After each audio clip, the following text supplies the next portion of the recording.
Hi, good morning, everyone. I hope everybody's enjoying the weather wherever they are. We've got a beautiful sunny day here in New York.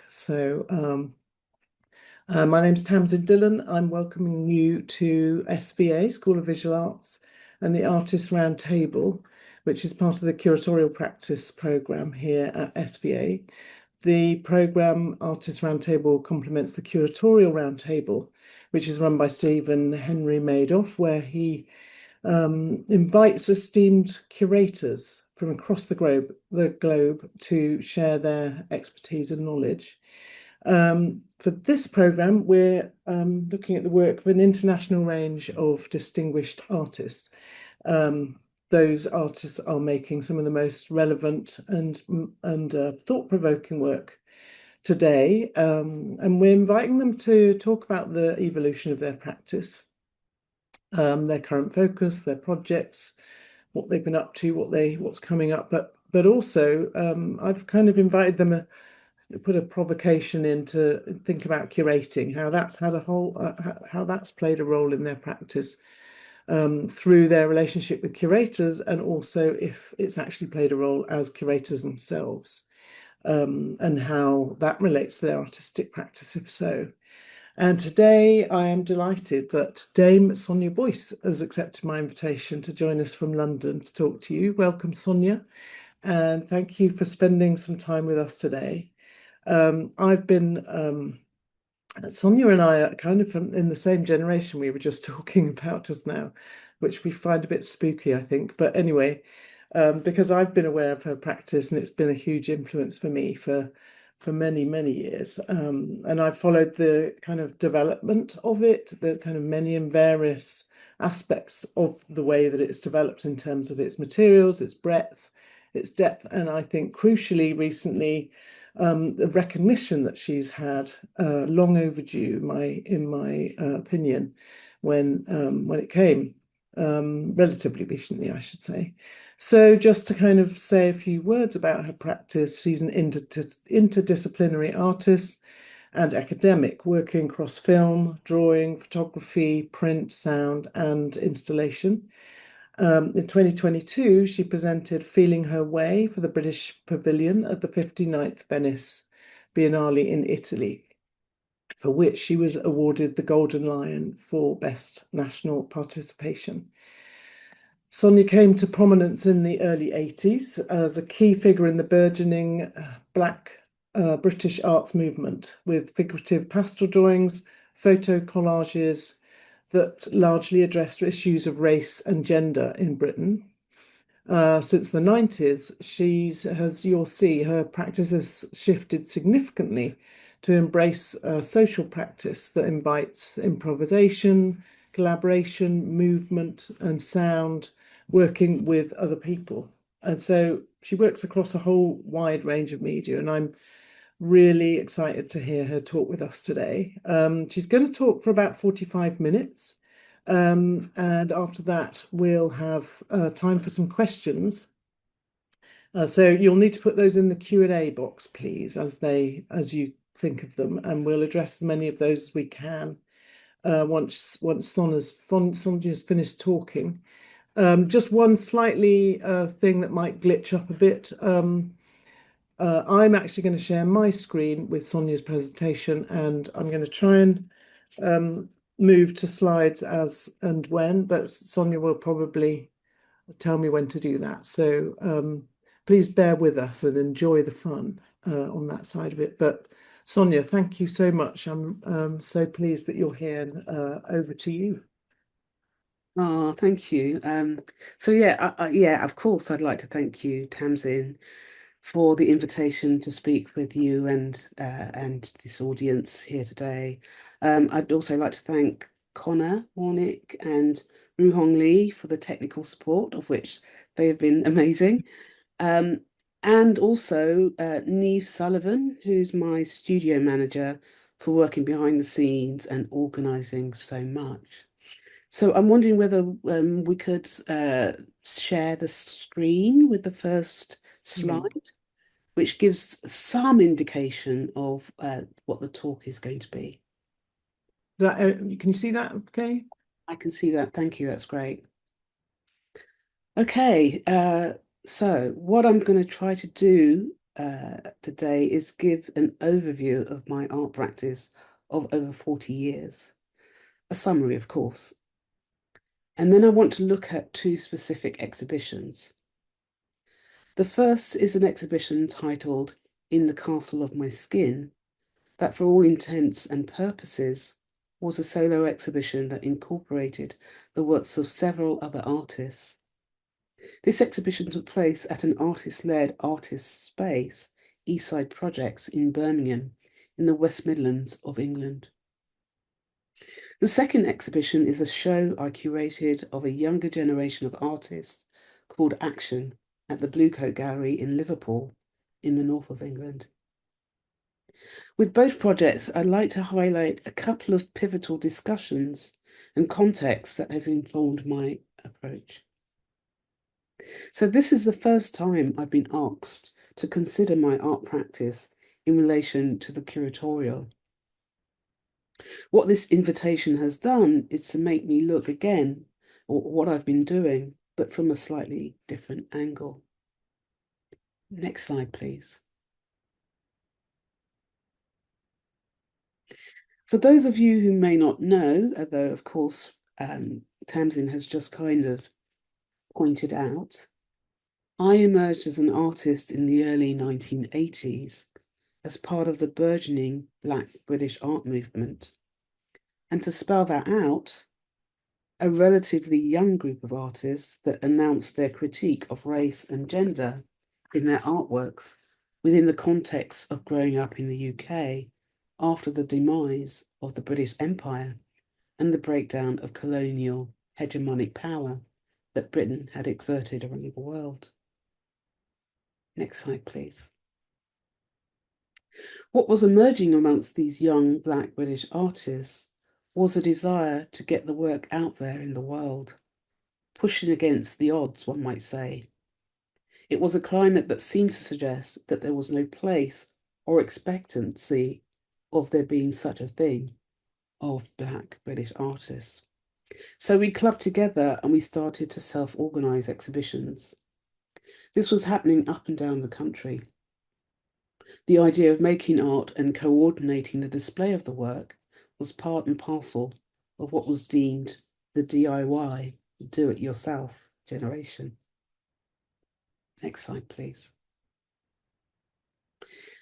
In the early to mid-1980s, you could say I had a fairly conventional studio-based art practice.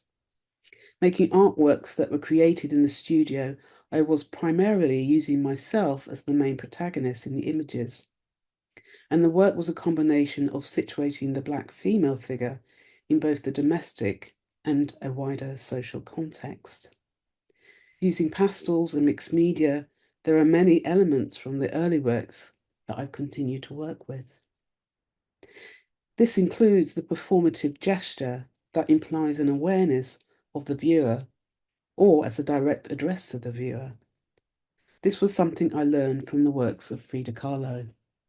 Next slide, please. Next slide, please. Has that not worked? I should have the Frida Kahlo one up. Can you see that? Yeah, and then another slide, please. Oh, sorry. Beg your pardon. It's all right. Repeat pattern as a way of taking up space is a recurring motif of mine. There are many times when I've talked about the influence of the arts and crafts designer William Morris and pop artist Andy Warhol, and in the background, particularly of this work, Lay Back, Keep Quiet, I've used in the background I've used one of William Morris's designs as the starting point for this particular work. Next slide, please. And of course, there's the question of collage, even extending to what Joseph Boyce coined as social sculpture and what I would call collage as a social practice, specifically about bringing people together. Next slide, please. Since the 1990s, I've been incorporating other people into my work often performance artists, singers, dancers, etc., who increasingly act as agents to encourage audiences to join them. These performative events have become increasingly complex, but they began in the 90s as quite straightforward quick requests where I'd ask people to perform a particular task for camera. Next slide, please. It's 1997, and I have a studio at Gasworks in London when I was invited to join the Triangle Arts Trust International Artist Residency in Cuba during the year's Havana Biennale. There was a whole troop of us staying in central Havana, and most of the time we travelled around the city together. However, on one afternoon, I went back to our hotel on my own, and as I tried to enter the lift, or as you might say in the US, the elevator, I was stopped by a security guard. Actually, I thought I was about to be mugged. But the security guard was shouting at me in Spanish, and I kept saying, I don't speak Spanish, but he couldn't hear me. He finally realized that I wasn't communicating in Spanish, and he then looked at me horrified, as if to say, who are you and what are you doing here? And what are you? He finally let me go up to my room. Afterwards, I asked the Cuban artists that were attending the residency what was going on. Why had I been stopped? Their reply was that it was because I was a black woman in the hotel, and that security would have assumed that either I was a maid or a sex worker. As they knew all the staff, the assumption was that I must be a sex worker. I was so shocked by this that there were only two available options of what or who I might be in that context. When I returned to the UK, the image I wanted to capture was to photograph four people: one white male, one black male, one white female, one black female, and the undersides of their tongues. I wanted to capture these figures trying to articulate, but frozen within the representational frame of the photograph. Next slide, please. The making of the audition took place in 1997 at Corner House, which is now called Home, that's based in Manchester in the north of England. An advert was placed in the Corner House's publicity brochure, inviting people to come to the Arts Centre to be photographed wearing an afro wig, which I supplied. Next slide, please. All the attendees were photographed with and without an afro, and over 900 images were taken throughout the day. By the mid to late 90s, I was starting to ask more of the people who agreed to let me photograph them, increasingly choosing to capture the interrelations between people.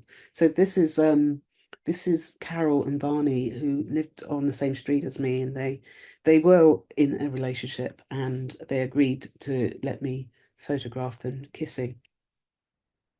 Okay, next slide, please.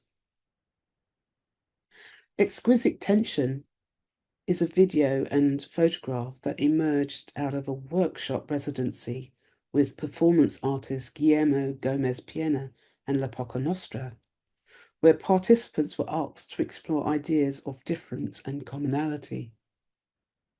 I responded by plaiting my hair to that of my co-respondent, performance artist Richard Hancock.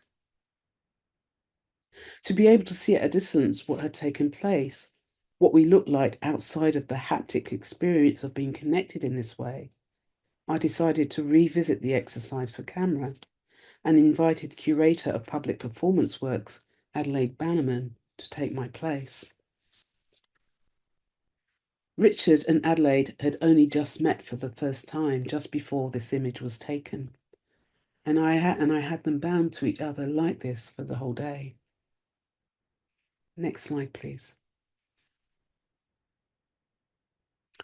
In the 1980s and into the 2000s, a discussion raged about the differences between performance and the performative, And here I should explain maybe a little bit about how that difference was kind of characterized, that the performative action may or may not be spectacular, but that performance art, often with a live audience, was somehow, there was a kind of difference between these two kinds of performing. So I'm interested in both the action that may not be spectacular and the performative action for an audience. So as I said, there was this discussion raging about the differences between performance and the performative, as well as performance or live art and its documents. Much of this conversation seemed to be about the status of the performance document in relation to the live event, suggesting a hierarchy is at play, as if the document is a poor relation, a husk of the event, and emptied of its potency. Next slide, please. A light bulb moment occurred when I realized that I could take these documents on a journey, not simply as a stand-in for the performance, but as independent objects in the world. Next slide, please. So I used the still image from a performance event, which was called We Move in Her Way, that took place at the ICA in London, and which became a repeat wallpaper pattern as part of a wider installation. But for me, this was a really important moment to realize that I could take these photographs or whatever it was that was documenting the performance and literally play with them, and that they could have a life of their own in some way. Next slide, please. Between 2017 and 2021, I, along with UP Projects, which is an arts organisation that specialises in public art commissions with urban developers, we developed a community engagement programme in the Docklands area of East London to produce a public artwork that measures 1.9 kilometres, which is approximately a mile, along a stretch of road that connects 3 neighbourhoods, Custom House, Silvertown and North Woolwich. And what is important to say about this particular project was that I was being asked really to engage with the community in order to deliver this an artwork. Next slide, please. Through interviews, questionnaires, public events, workshops, and drop-in sessions at community centres, participants were asked to tell me about the place where they live. So I've tried to give a tiny example of these. Some of the texts are really quite long. And hopefully this small sampling that I'm giving you gives you a little bit of indication of, one, the design, but also just that these are people's voices that occupy this public work. So these testimonies constitute 170 stories that make up the Newham trackside wall. Next slide, please. And embedded in the design, among the testimonies, are panoramic photographs of the opposite side of the street, documenting the buildings, homes, and street scenes taken. These images were taken in 2018, on the cusp of major redevelopment and social change that was taking place in the area. And it's really important to say that in a very short space of time, the landscape has changed quite dramatically because of redevelopment.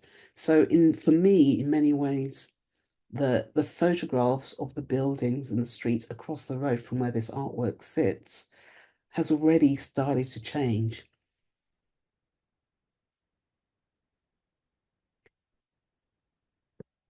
As I mentioned at the beginning of this talk, there are a couple of pivotal moments that have informed my art practice and the few times I've curated exhibitions.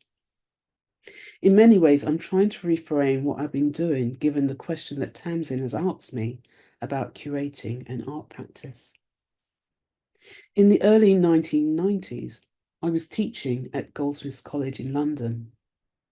One of the key things that came out of that moment was being introduced to the Bank Artists Collective, who emerged as a counterpoint to the young British art scene that catapulted emerging artists like Steve McQueen, Gillian Waring, Yinka Shonibari, Bob and Roberta Smith, to name but a few, into the global spotlight. Next slide, please. What was interesting for me about the Bank Artists Collective is that they were challenging the status quo and the rampant individualism that had taken hold in the art world. They were also challenging the relationship between artists and institutionalized curatorial projects by organizing group exhibitions where they invited other artists to exhibit within their shows. They were positioning themselves as artist curators. What was remarkable about their exhibitions is that they were proposing a collapse between individual works and the overall exhibition display. Next slide, please. By this I mean that artworks were not given isolated spaces, but instead the distinction between one work and another was often blurred. Juxtaposition and a curious sense of dialogue between works and the overall sense of an exhibition's dynamism seem to be up for grabs. And it's worth saying that in the background here, this is my first artist wallpaper that I made that was shown at one of their exhibitions. Next slide, please. In the Castle of My Skin was an exhibition that I co-curated with Eastside Projects in Birmingham in the UK. The exhibition was announced as a solo show, but was very complex. Although the central modular and geometric structure for the exhibition was one that I devised, and on which several of my wallpaper designs that I'd made over the years was displayed on, the show also included the works of 13 other artists. Next slide, please. Some of the artworks were relatively recent, and some of the artworks were loaned by MIMA, which is the Middlesbrough Institute of Modern Art, from their museum collection. The show, in a slightly different configuration, travelled to MIMA, but using the same formula of inviting artists and stuff. In the Castle of My Skin was an experiment in blurring the distinctions between the individual and the collective, what might constitute a solo show, the well and the not so well known, the historical and the contemporary. Next slide, please. And we can talk about this later, but it's worth noting that while the artists were understandably happy to be showing at Eastside Projects, I'm not sure whether they felt comfortable having their work subsumed under the auspices of my artwork, or within such an eclectic and blurred curatorial display.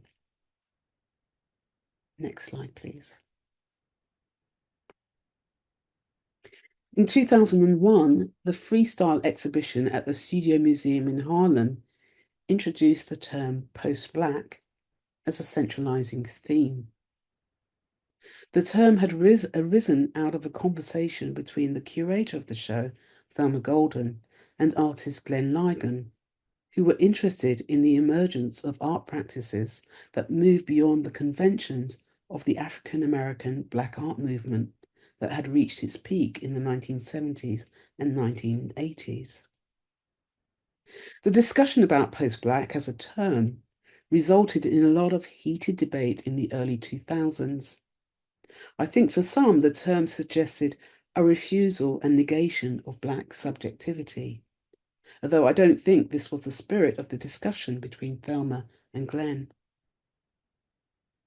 My takeaway from this term was that there was an exploration of artworks that on first encounter didn't announce the maker, the artist, as Black.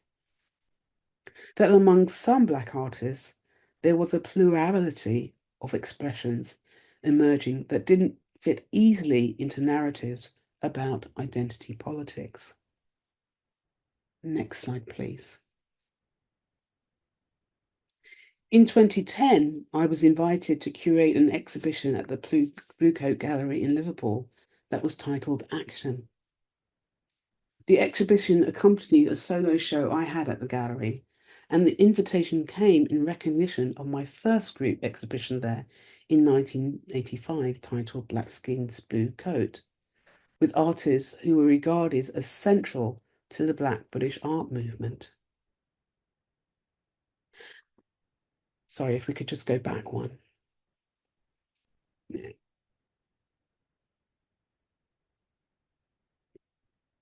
My main interest was to bring together 4 emerging artists: Beverly Bennett, Apa Junior Buki Yayadum, Robin Deacon, and Grace Indiritu, who all explore performative actions in their works. Next slide, please.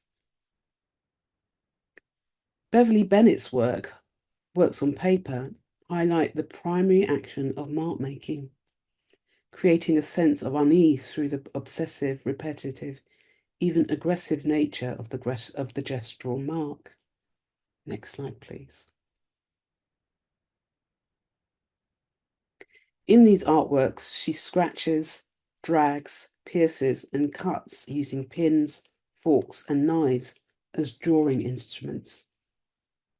Next slide, please. Apa Junior Bukiayandum's work consists of video, photography, and sculptures. He uses ready-made objects as a catalyst to transform their everydayness. Next slide, please. In fact, his studio becomes a kind of private theatre, a concealed stage where he performs these acts.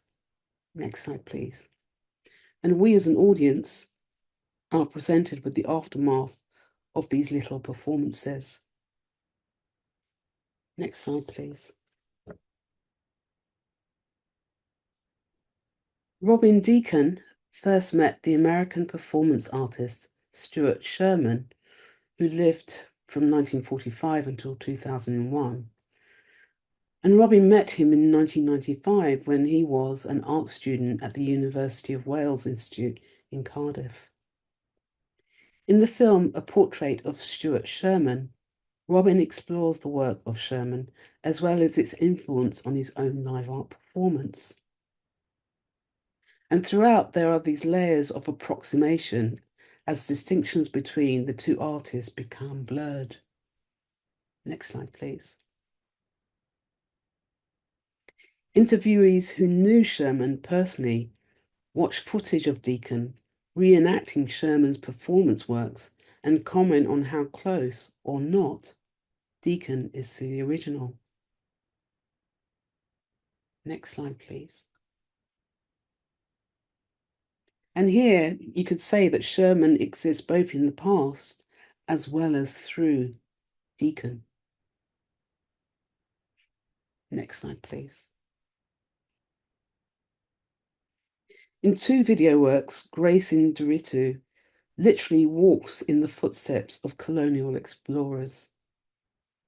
Journeys North, Pole to Pole, features Indiritu performing Inuit throat singing against a backdrop of breathtaking views of the North Pole.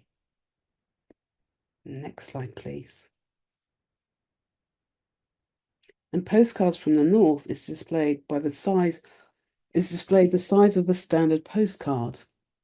It comprises of 4 images taken with the camera pointed north, south, east, and west.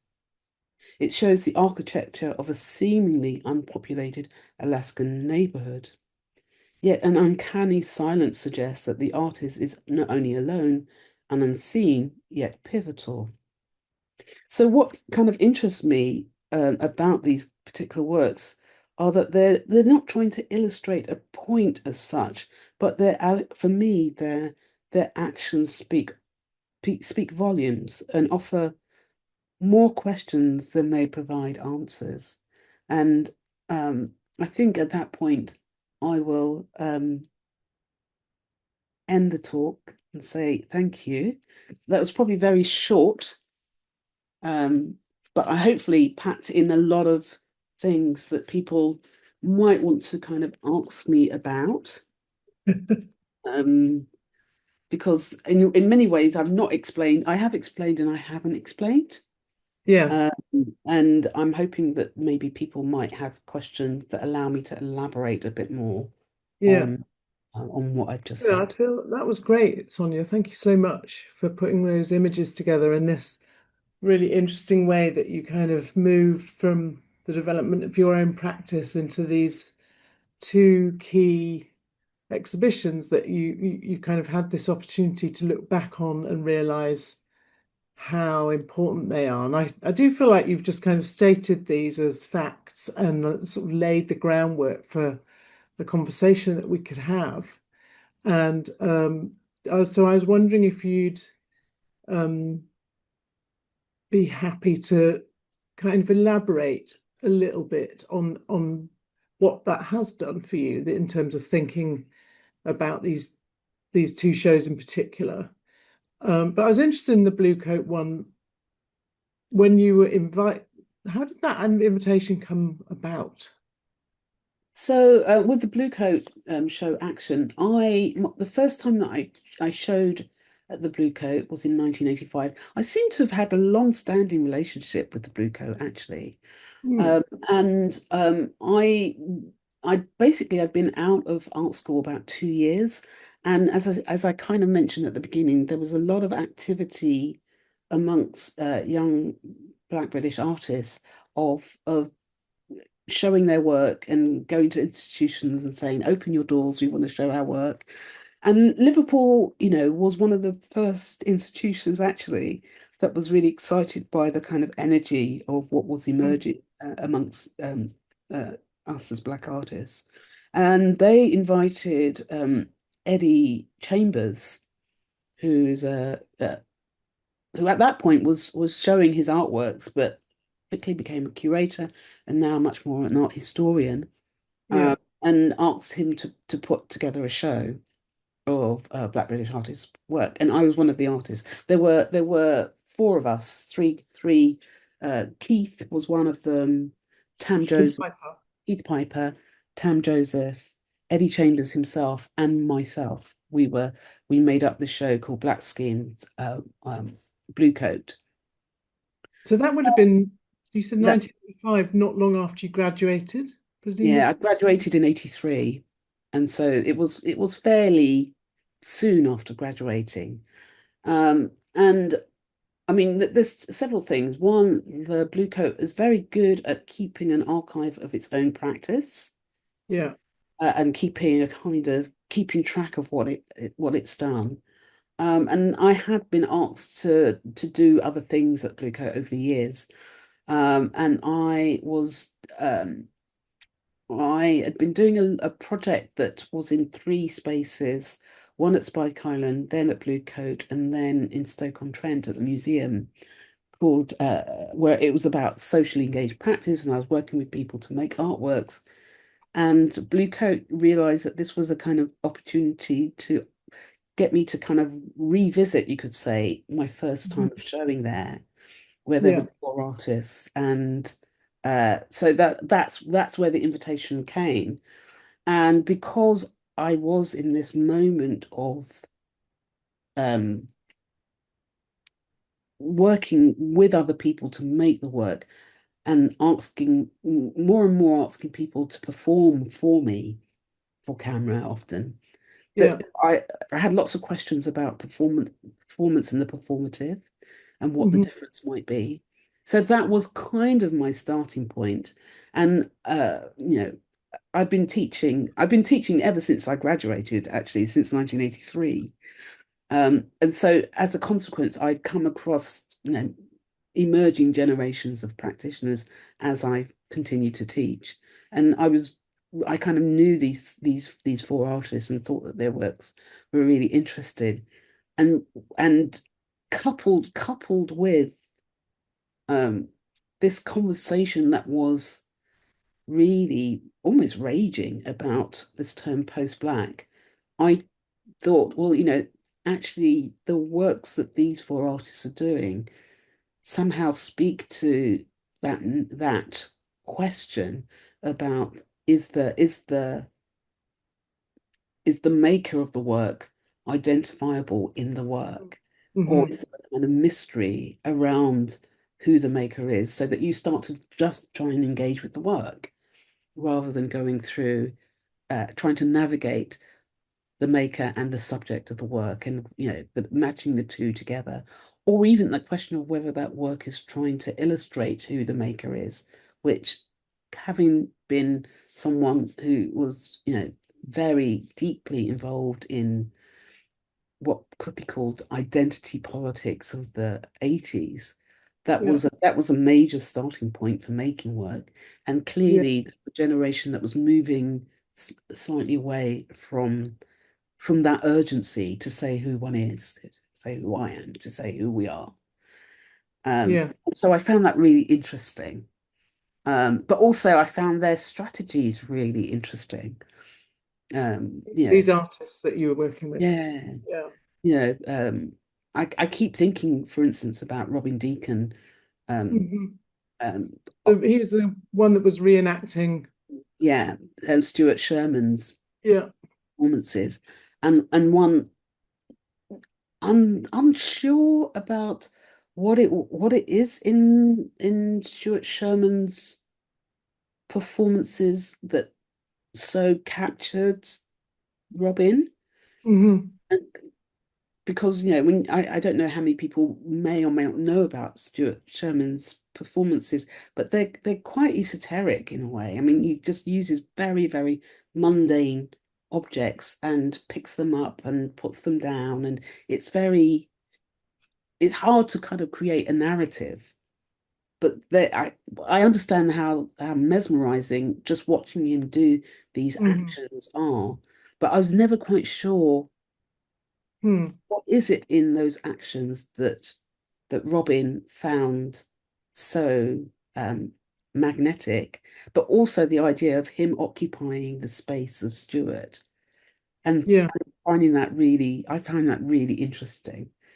It's like, I was not when I first approached him about whether he'd be interested. I'd seen other performance works of his, whether he'd be interested in taking part in the exhibition, and he said, "Oh, I'm working on this project at the moment," and I was just completely like, "Whoa, my head is just doing 10 million things, trying to work out what's going on here and what your relationship is to to this other artist, but clearly this artist is white, and it's true, Robin is mixed race, but there's all these dynamics going Yeah. on, but also the whole question about reenacting someone else's work, I just thought was Yeah. really fascinating. Yeah, that seems, is it a homage? Is it a critique? Is it, there are so many, and it feels like that's a strategy or a way of working that we've seen more and more perhaps since then. I'm just, Mm. having said that, desperately trying to think of some other examples, but I Well, mean, um, I mean, I do think at that point as well that, and there was another debate that was emerging in terms of performance works, particularly live performance works, was this question about reenactments. Marina Abramovic had done was starting to do a whole series of reenacting not only her own work but the work of other people. So it was part of a growing. I don't know where that conversation is now, but that seems to be part of a growing question about. I think it's about the legacy of performance, actually, all of those questions, mhm. because if the argument is that you had to have been there, what happened if you weren't born yet? And you have to deal with, try and figure out what a performance was and its I impact. mean, it's true, the whole kind of restaging of key performances. There was a whole set of those that happened at the Whitechapel in 1990. Was it 2000? I was involved um in the organisation of some of these shows, which included reenacting Meet Joy with by mm, Carolee Schneemann. An mm, amazing thing to do, and that again was involved her mm. actually reenacting this performance that she did some 3 decades before that. But yeah, so realizing that people couldn't have been those people that couldn't have been there would might want to see these performances again and what that means to restage them. We've got a lot of questions in Oh, good. the thing suddenly. In fact, the first one is to that point. Could you expand on the performative versus performance ideas and how each separately or together informed your work?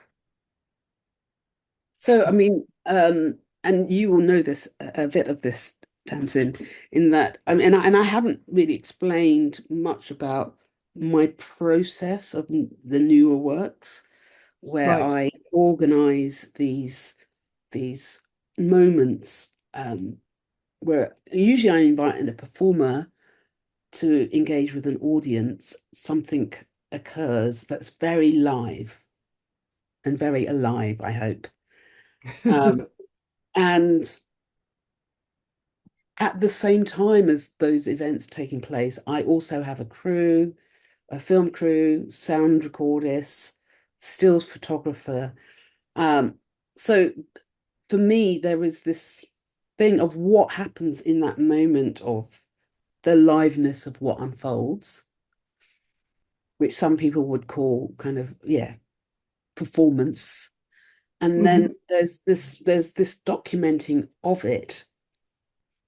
And if you start to, well, when I've started to look at the history of performance art, I'd say mainly since the Second World War, the documents, I find them fascinating.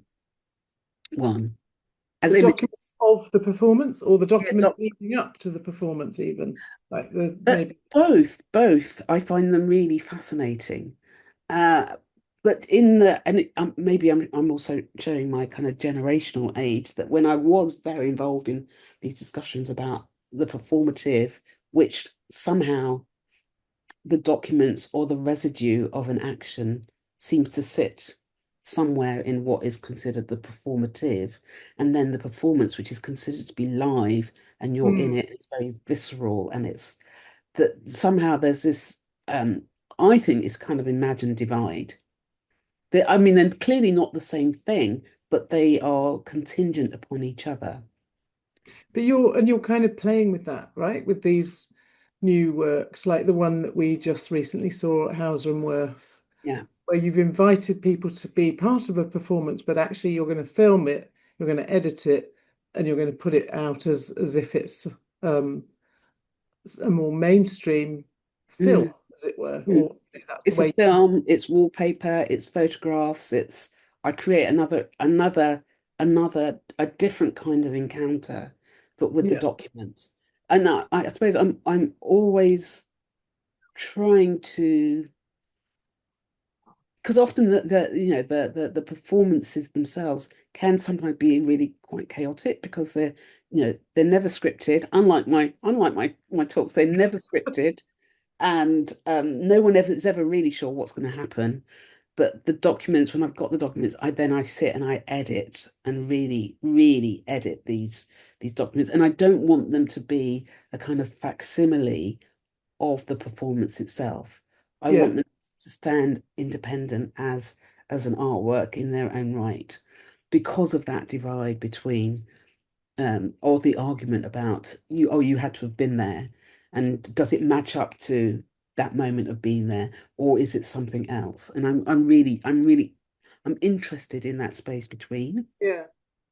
I mean, I'm kind of very tempted to take that conversation a little bit further to think about the work that you're making right now with the Queen's Museum and the performance that's already happened, the way that you worked with a particular group of people to develop that, and then invited all sorts of people to come and take part. And then it's so exciting because I guess that's going to be a key when that's actually created, and New Yorkers are going to be lucky enough to see this brand new work, um, that you'll be able to really investigate that territory Mm.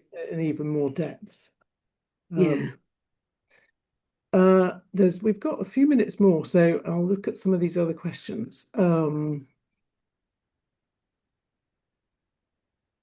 Wow, Sarah Maple, is that an Oh, artist?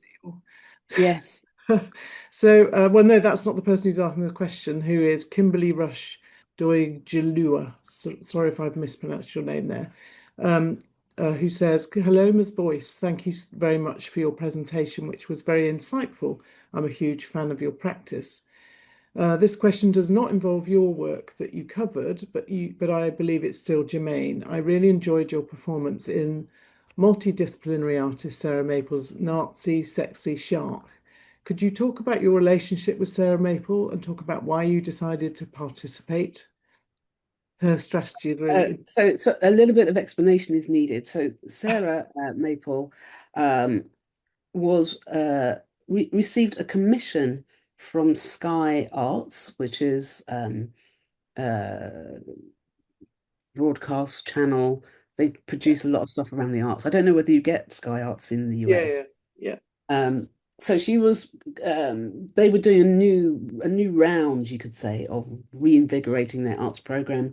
And Sarah, as an artist, was invited to do a commission for them, which became a six-part television, um, uh, almost like a soap opera, that where lots of she invited other artists, she invited journalists, actors, people who were publicly known to act in her soap opera about her being a woman artist who was trying to get her work out there.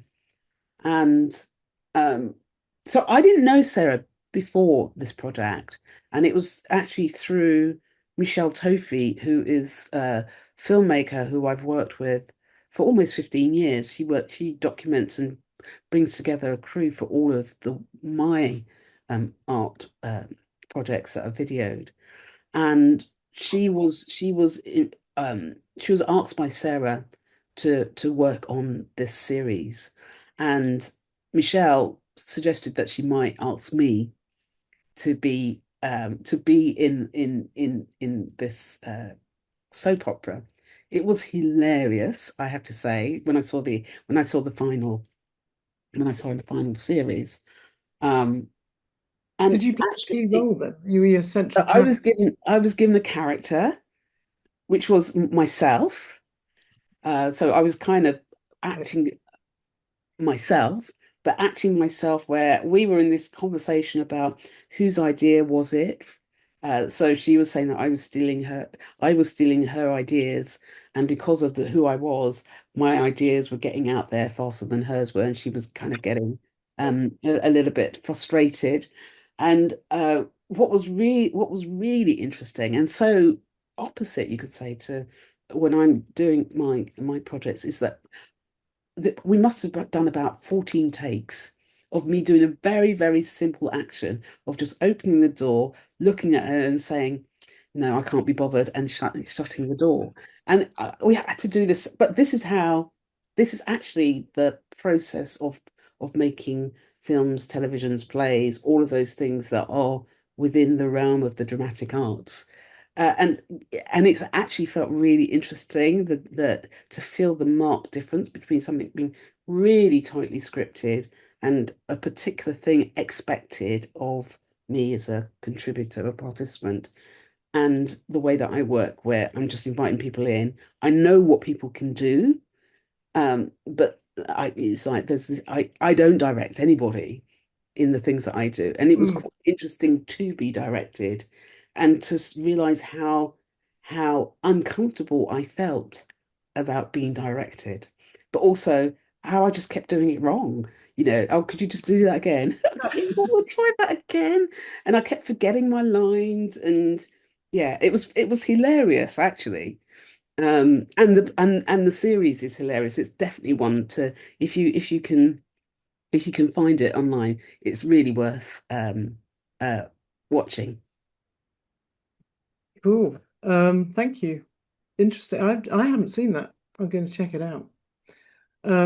Someone else asking on the movement from representational to the performance or performativity and the place of the body within that. Yeah, I mean, I don't know if you feel like we've talked about that performance side of things, but I suppose from the representational, there's a definite huge shift that happened. There is. I mean, one of the things that, and I didn't include it in the talk, and I wondered whether I should have. I with Richard and Adelaide, where they're bound together by their hair. Um, I got a response from Richard where he was quite disappointed actually at the image, the image that was the lasting um, legacy, you could say, of that action. And he kind of talked about actually being inside of the work in a Hmm. bodily sense, being very different to the image of it. That Right. he actually felt quite he thought it was quite interesting being having to move around both with myself because we had done this during this residency, but also with Adelaide, that he found it quite interesting to be bound to someone's body in that way and the actual feel of moving around. And he felt that the image was somehow too stark Mm. in relation to the Convey that actual, sense that he had, you mean? yeah. So, I think that there is a discussion I think to be had about how representation and imagery and um, that there are visual codes that might be hardwired that aren't as nuanced as the actual physical experience of doing something. Hmm. That there's a kind of tension between, Yeah. um, you know, and what's really, I suppose,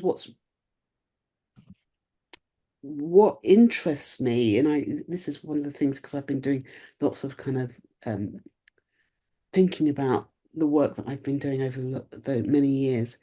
There's a particular, and this is going to sound really left field, but anyway, there's a work by Magritte Okay. called The Treachery of Images. And basically, it's the painting, This Is Not a Pipe. Yeah. Right. Okay. And and, and in it, I suppose, what Magritte is talking about is that we can become quite hardwired in terms of what an image is or an image that we project onto something or someone.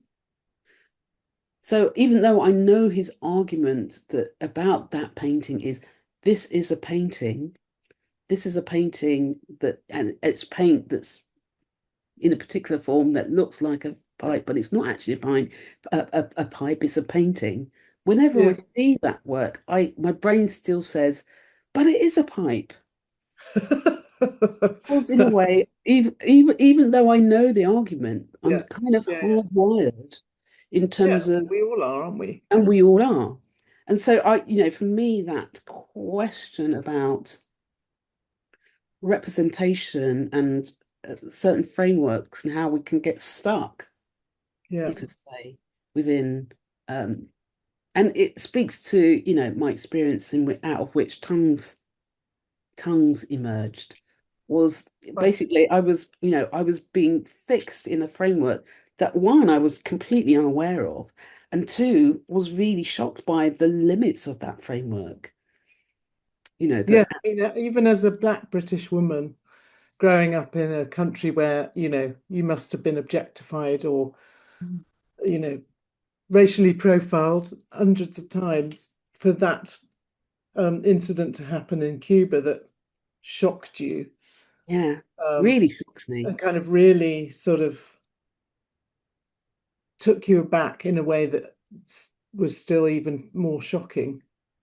But it's interesting. That was a very. I'm so glad you talked about that as a sort of fundamental turning point for how you decided to make work Mm, and what was driving your practice after that. how But would yeah, I mean, it all kind of works together, I yeah, guess. Um, shall I ask another couple of questions? We've got yeah. a couple more minutes. Do you feel you found it any more or less challenging than it was for other people at the time to identify your own voice while you were developing your style? Do you feel you influenced others with your style? I mean, that's a very broad, this is from Gregory Friston. Mhm. Um, that's quite a It's, broad question. it's a big question. I mean, it's difficult to know if, how, what. I mean, I see myself as being deeply in the field that I'm in. So, I am influenced by others, and I'm assuming also because I've been teaching for over 40 years in art schools that I've had some influence.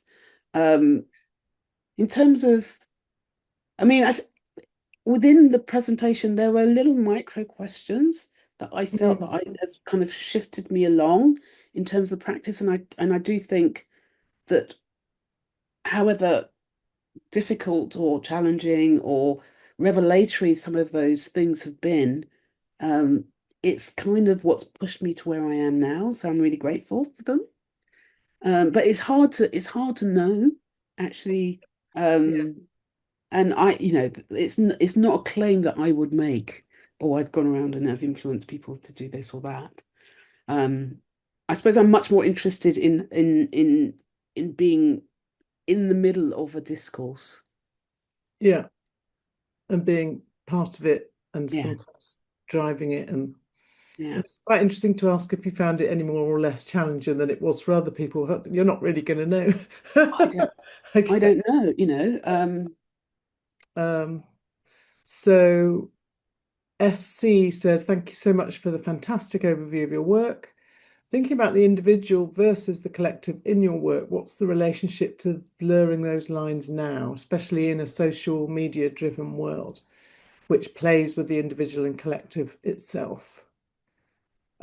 Yeah, I mean it's really we're in tough we all know we're in a tough place. Because I think these forces are really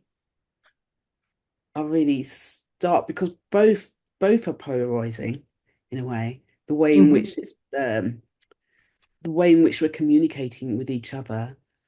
But I am interested in the complexity between the individual and the collective and how one retains individuality, but in a very sociable way.